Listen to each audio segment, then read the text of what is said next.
Hello everyone, welcome back to my channel. आज हम discuss करेंगे फैमिली लॉ की another landmark judgement, that is in the case of Seema versus Ashwani Kumar 2006 Supreme court.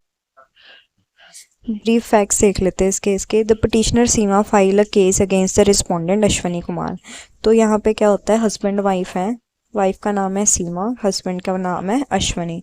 तो wife divorce case file करती है against husband in 2005 in District Court of Haryana.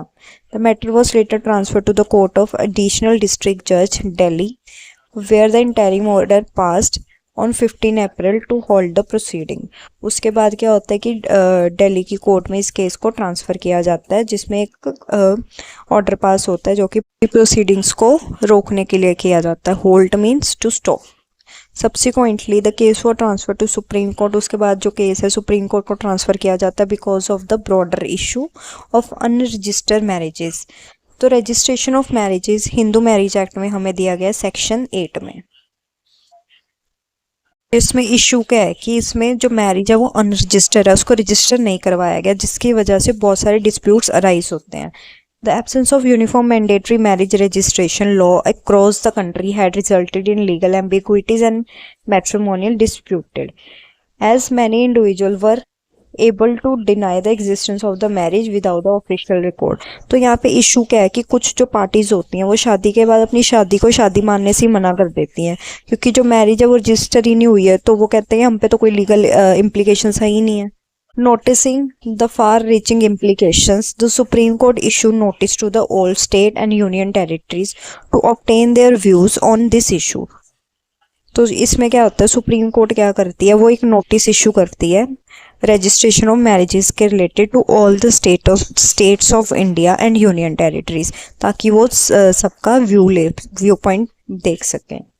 In their responses, all the state and union territories acknowledged the necessity of introducing mandatory mechanism for the marriage registration to prevent misuse of informal and unrecorded marriages. तो इसमें क्या होता है, states जो है वो agree करती है कि एक यूनिफॉर्म रजिस्ट्रेशन ऑफ मैरिजेस होना चाहिए, ताकि जो अनरिकॉर्डेड मैरिजेस हैं और इनफॉर्मल मैरिजेस है उसका जो मिसयूज़ हो रहा है उसको कम किया जाए, जिसकी वजह से जो पार्टीज़ हैं एक दूसरे को एक्सप्लॉइट करती है।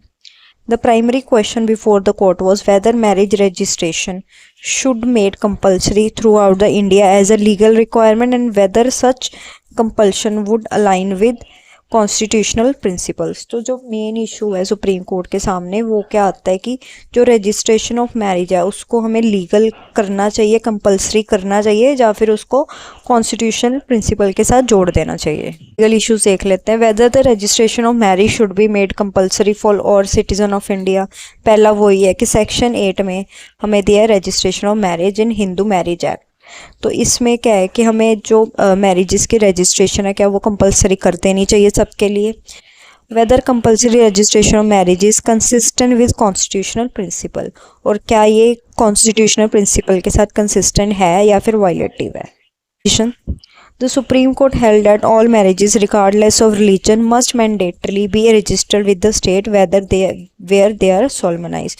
तो इसमें पहले क्या बोलती है सुप्रीम कोर्ट कि सारी मैरिजेस को जहाँ पे मैरिज हुई है, जिस स्टेट में, जिस यूनियन टेरिटरी में, जिस रीजन के अंडर, उसको वहीं पे रजिस्टर करवाना क्या है, कंपलसरी है।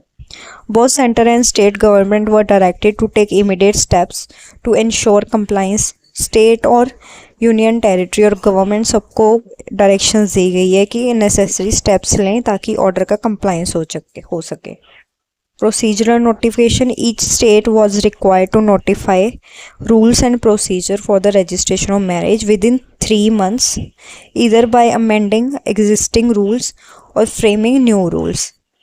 तो तीसरी डायरेक्शन क्या दी गई है स्टेट्स को कि आप लोग रूल्स एंड रेगुलेशंस नए बना लो, या फिर जो पहले से बने हैं उनको अमेंड करके इसका एक proper procedure establish. Authorise registration officer designated under the rules would be responsible for the marriage registration with the record explicitly disclosing the age, mental state of the parties. Penalty would be imposed for non-registration and false declaration.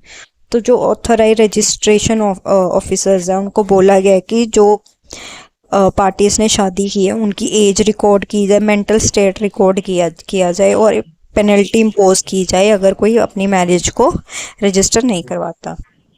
Central legislation, Parliament could enact a consolidated law on compulsory marriage registration subject to judicial review। Parliament को भी बोला गया कि वो चाहे तो इस पे कोई लॉ बना सकते हैं।